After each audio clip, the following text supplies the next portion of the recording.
Okay, so this is the mid-unit review and notes. So um, all of this you probably already have in your notes. So um, I guess I would say either take these notes again or review your notes. Make sure that you have everything that I talk about. Hopefully there isn't anything new. But first off, we'll talk about domain and range. So domain refers to the x values. So that's where you're looking. You're going to look horizontally. So we're really looking horizontally. The ones that are the x values that are x values on the graph that might be given to you, or the x values that work in the equation. Opposite from that, the range of the y values. There you're going to look vertically. Okay, so those are also, you're going to look for those on the graph. Okay, so we'll do an example of it in just a minute, but for right now, domain, x values, horizontally is what you're looking for. Range of the y values, vertically, that you're looking for. Interval notation. Interval notation is the kind of thing where if you had a graph that went from like here to here, and let's say I got an open circle here, and let's say I go to a closed circle here, and I say, what is the domain?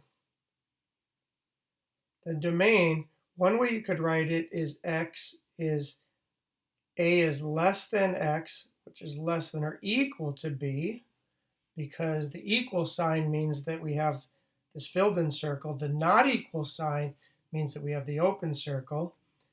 Or you could write it as parenthesis a, comma, b, and then use a bracket. That bracket means that we're going to include b. The parenthesis means we're not going to include a. So that's one way you could look at that interval notation. Either one of those are interval notations, and they both mean the same thing. But you got to be careful on what you use. Composite of functions. That's when you put one function into another. So that's where if you had f of g of x, this is where you put g of x into f of x for every x.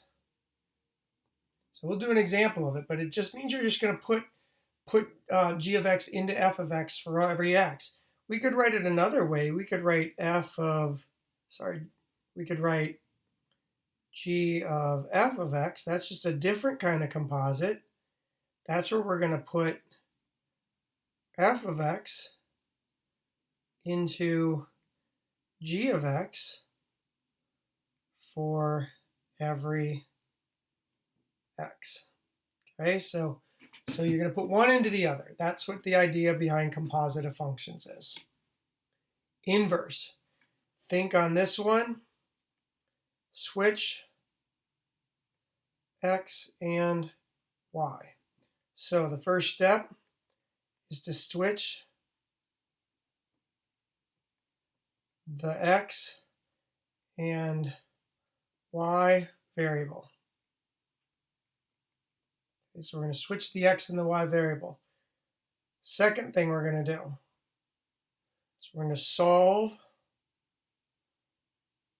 for the y in the new equation.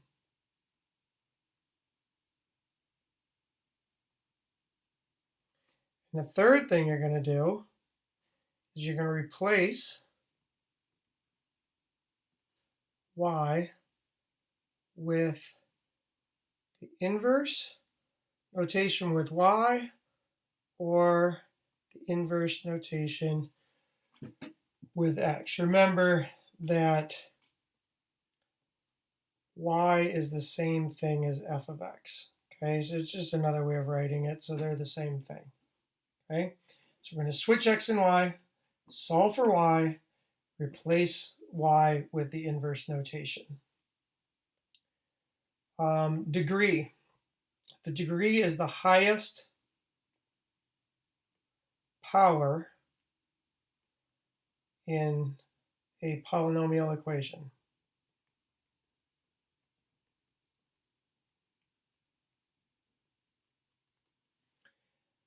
So just look for the highest power. If you're asked if the function is even, if you're asked if a function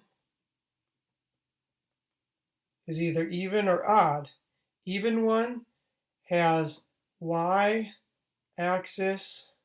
symmetry.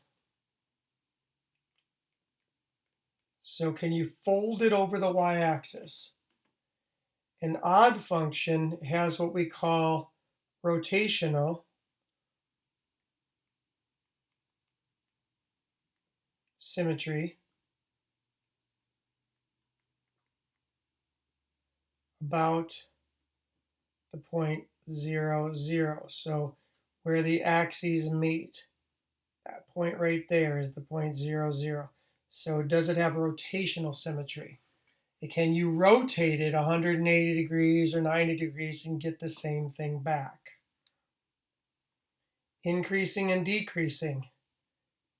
Increasing is going up when read from the left to the right. So you can guess that decreasing is going down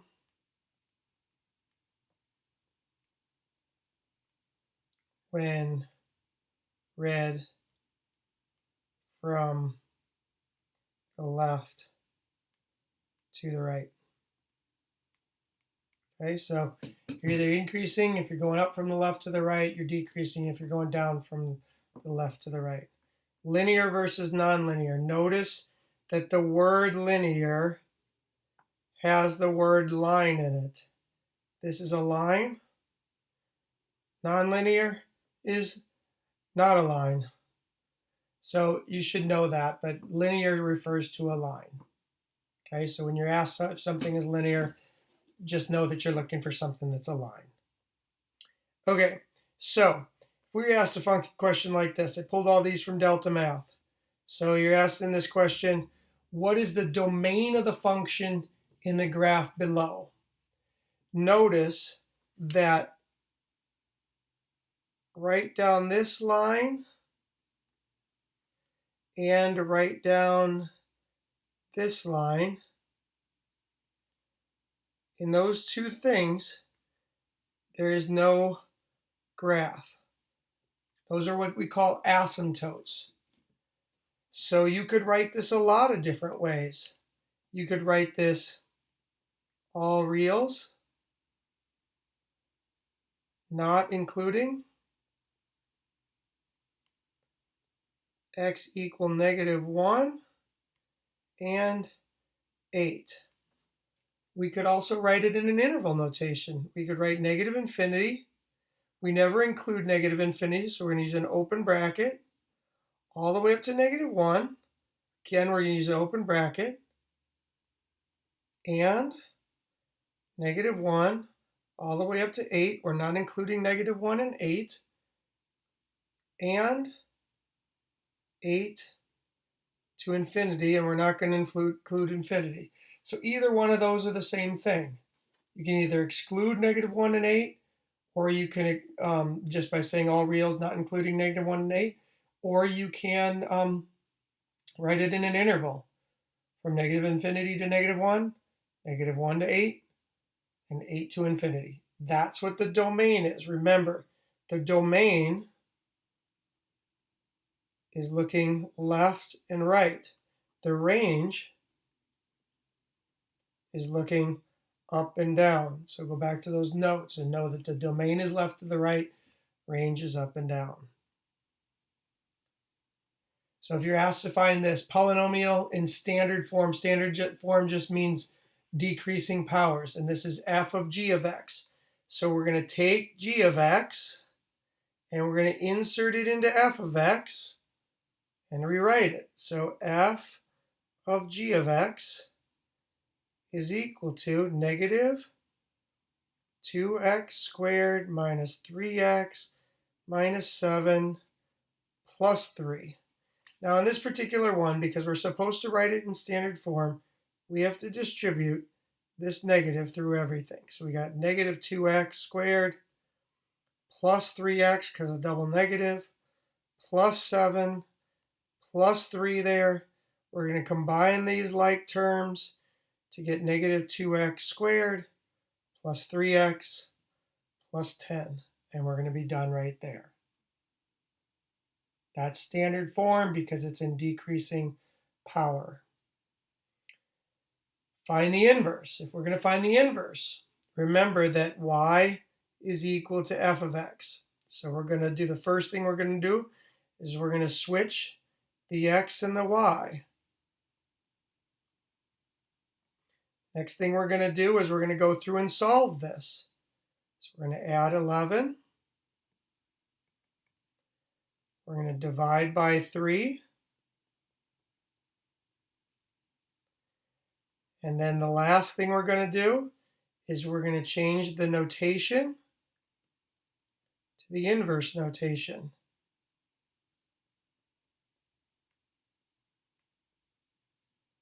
And we can use either of these notations will suffice because x and or y and f of x are the same. So there's the inverse notation.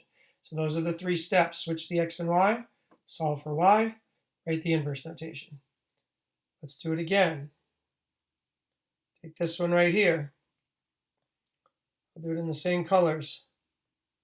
If I remember them right. The first part in purple. Switch the x and y. X is equal to 9 divided by 4 plus 3y. Now we're gonna do this by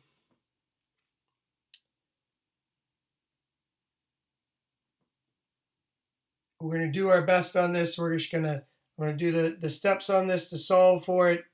So I'm gonna multiply both sides of this equation by 4 plus 3y. So 4 plus 3y times x equals 9. You can do a lot of different things with this. I'm actually going to just distribute this time through. And I'm going to have 4x plus 3x times y is equal to 9. If I keep on going with this, I subtract 4x from both sides. So 3xy is equal to negative 4x plus 9. Divide by 3x. Negative 4x plus 9 divided by 3x, and that's the inverse. So my final answer is f inverse of x is equal to negative 4x plus 9 divided by 3x. And that's my answer. It may look messy, but that is the answer. Could do that same thing with this next one. Again, first step, switch the x and y. You at least should be able to do that. So we have x is equal to y divided by 3y minus 1. If I solve for this one, I am going to multiply both sides by 3y minus 1, just like I did in the last one. So I got 3y minus 1 times x is equal to y. I'm going to distribute this through. So 3xy minus x equals y. I'm going to do a little bit of a rearranging.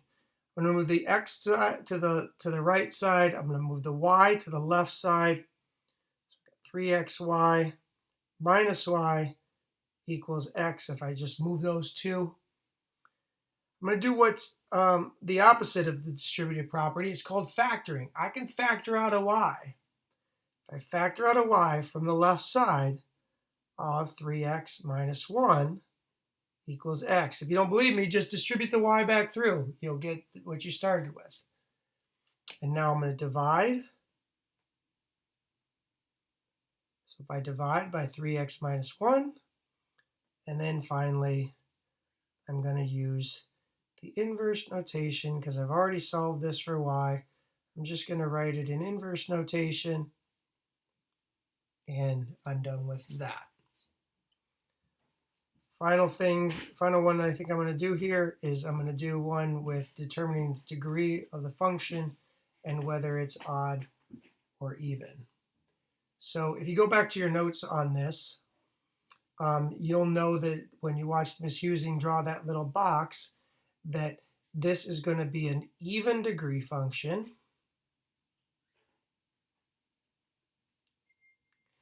with a negative leading coefficient. So go back and look at those notes that you should have taken with the Desmos activity. Go back to last week or the week before when you're looking at the symmetry of a graph and look at those notes. And then whether this is odd or even, because you can fold it right over that line, it has y-axis symmetry. So it is called an even function. Hopefully that helps. Come get help at office hours if you need more assistance.